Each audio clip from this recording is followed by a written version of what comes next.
r/AskReddit. What's the worst thing that's happened to one of your friends?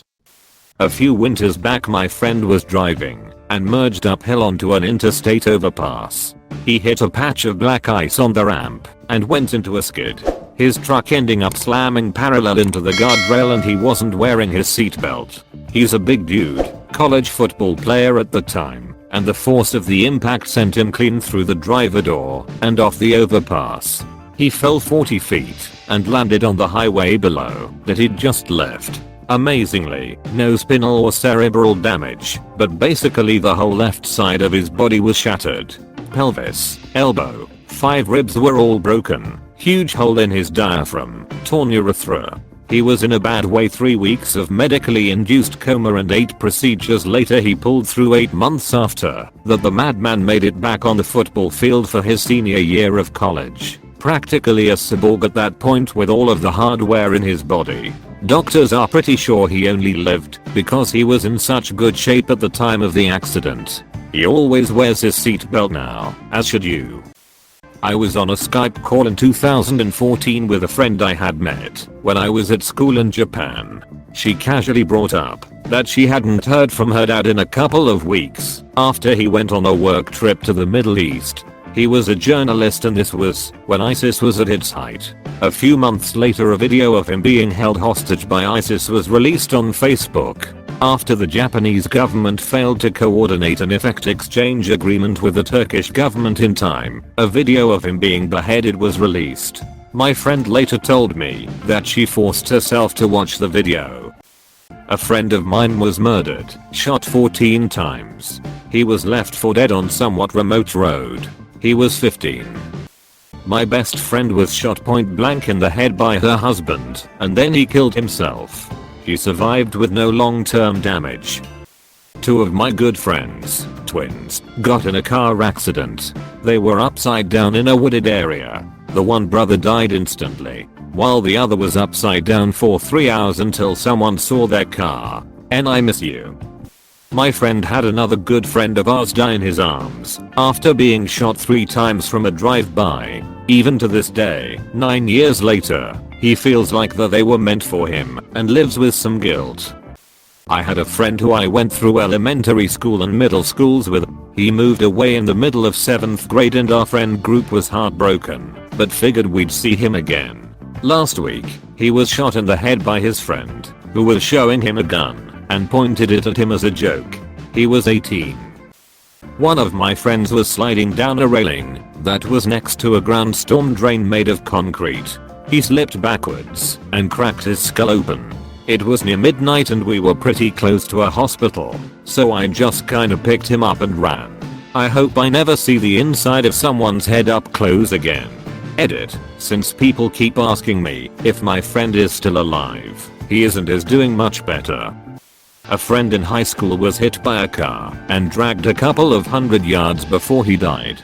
The driver was drunk and on coke. It was 8 AM when it happened. My friend was on his way to school. There's a really good friend of mine that was driving his girlfriend at the time and got hit by a drunk driver. Only fatality of that accident was my friend's GF. It's been about 10 to 15 years and he still doesn't drive.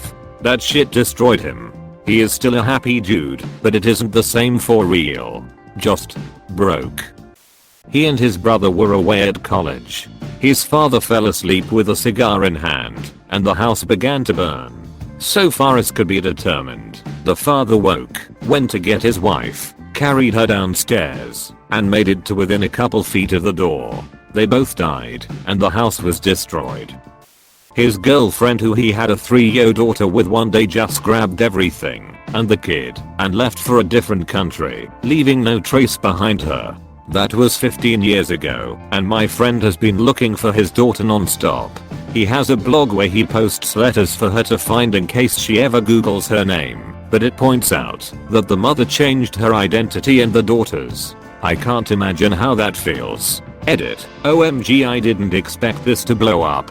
First of all, I don't know why she left. I don't know if it was domestic violence, but he doesn't seem to be violent at all. He seems very sweet. This didn't happen in the US. It happened in a South American country and the girl took off to Brazil. My friend did hire a couple of pie and they both told him all they found was her name at the registration office at the border, and then it's like she vanished. He did everything he could, such as going to TV shows and the newspaper, but the girl's family told him to stop showing his daughter's face in the media as she is still a minor. She's turning 18 at the end of the year, and that he was committing a crime, so he stopped showing her or using her full name.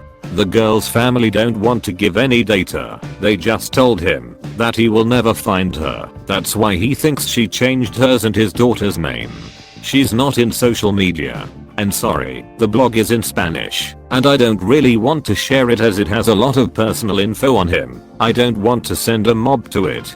I really didn't expect this would get so much attention. For now he's waiting for her daughter to turn 18, and he will start to look for her in the media again. I will let him know the Reddit family can help him with the search. Hope you guys understand. Tried to swim to shore from a sailboat in Lake Michigan. She was a strong swimmer, but even in the summer hypothermia is a threat. They didn't find her body for several weeks, and during that time famous fake psychic Sylvia King Brown told the family she was alive and being held on a boat against her will. Still miss you, Julie. Me and my 3 other friends were longboarding down this highway and suddenly one of my friend crashed into a tree head first. For some reason his helmet went off before impact. We managed to get him to a hospital as fast as possible. He suffered ICH, went into a coma, and died 2 hours later. This happened 4 years ago, May 28th.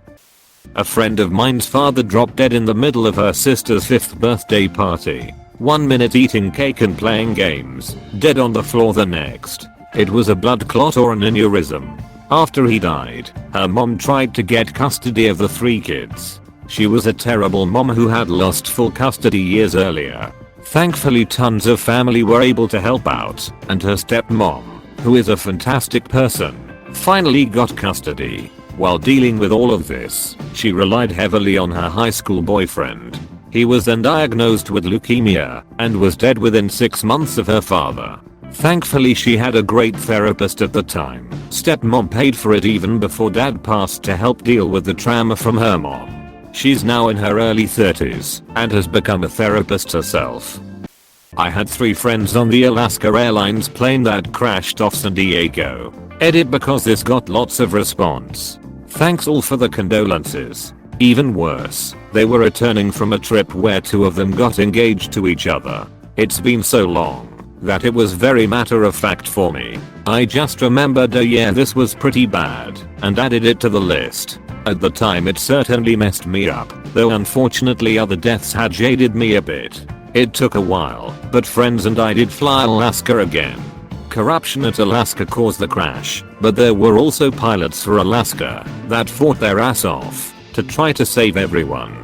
Forgiveness, in a larger sense, the individuals that signed off on the maintenance orders, is a better emotion to tie to their memories. He broke several bones as a child. At age 9 he was hit by a car and shattered his pelvis. Then in school on the first day of 5th grade he fell off the monkey bars and broke both arms in a gruesome manner. In high school a friend of mine was stopped at an intersection when some lady rear-ended him. She was dicking with her phone and didn't even slow down. This pushed his vehicle through the intersection and pinned a girl waiting for the bus against a telephone pole, where she died. He was kidnapped, never to be seen again. I miss him. Edit. We worked together, and the owners had businesses with drug dealers. Actually one of the owners was killed years prior. I quit in September 2015, and I begged him to quit. It wasn't worth it. He replied, dude, there are no jobs. I cannot simply quit. In November him and another former co-worker, with whom I wasn't too close with, went to see a terrain for the owners. Nobody knew what happened, probably the owners, but they didn't really cared. Some hinted he isn't necessarily dead, but the options are, he became a hitman against his own will, or he became a slave. Not really better tbh. She worked as a bartender and her fiance came in drunk out of his mind and acting strange. She had to tell him she couldn't serve him. He left upset. She went home a few hours later and found him trying to rape her teen daughter. My friend fought him. He cut open her face from forehead to chin. She said she could see her own facial bones. He held them hostage for hours. She knocked him out with a bat and carried her daughter banging on all the neighbors' doors. Finally someone opened up and got the cops. He was on the run for a while but finally caught. Her piece of shit ex-fiancé was sentenced to 58 years. She has a huge deep scar on her face. Her daughter is still a sweet young lady who has kept a positive mindset. A close friend, single mom with 3 kids. One of her kids was severely autistic. He was setting really aggressive. He was 16ish, and she didn't know what to do or how to control him. She tried everything. He got worse. Eventually one day, when the girls were gone, he raped and murdered her. A girl from my high school killed herself 2 days before graduation day. She was in the same class as my brother-in-law, which is how I know the details. The senior prank was camping out on the football field, which had a parking lot on a hill, where anyone could watch everything happening at the school. From this vantage point, cops watched the seniors hang out, drink alcohol, and roam the campus. A building was left unlocked so some of the kids went inside but no one stole or damaged anything. When the seniors all went back to their tents for the night, the cops came and arrested them for breaking and entering, trespassing, minor in possession, etc. Most of the kids were the good kids who were going to college. Many planned to be pre-med. This girl was told, while still drunk, that she would have all her scholarships taken away. She wouldn't be allowed to walk at graduation. Her admission to undergrad would be revoked, and that she would never get into med school. Essentially she was told that her life was over. She ended up hanging herself, and her mom found her the next morning. I saw where her older sister was looking through Facebook messages a few months later, and found a message from that morning, where her sister had made a new account after her parents took her phone away. The older sister didn't see the message, because she wasn't friends with the new profile on Facebook.